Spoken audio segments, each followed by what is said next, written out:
Stop saying that is funny. Let me give you real, native expressions that instantly make you sound more natural. Phrase 1. That cracked me up.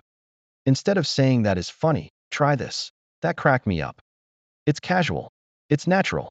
And native speakers use it all the time when they're laughing hard. Phrase 2. It's hilarious. If you want a simple upgrade, just say it's hilarious. It's a classic, stronger word that works in almost any situation. Phrase 3. I'm dying. Another one you'll hear everywhere. I'm dying. When something is really, truly funny, the kind that makes your stomach hurt, just say, I'm dying. Short and perfect. Phrase 4. I can't with you. And here's my favorite. I can't with you. This is a very casual phrase that means you are overwhelmed by how funny, silly, or ridiculous the person is being. Think of it as shorthand for, I can't even begin to deal with your ridiculousness right now. It's used constantly by native speakers. Phrase 5. That got me. Finally, if the joke is sneaky, clever, or totally unexpected, you can say, that got me.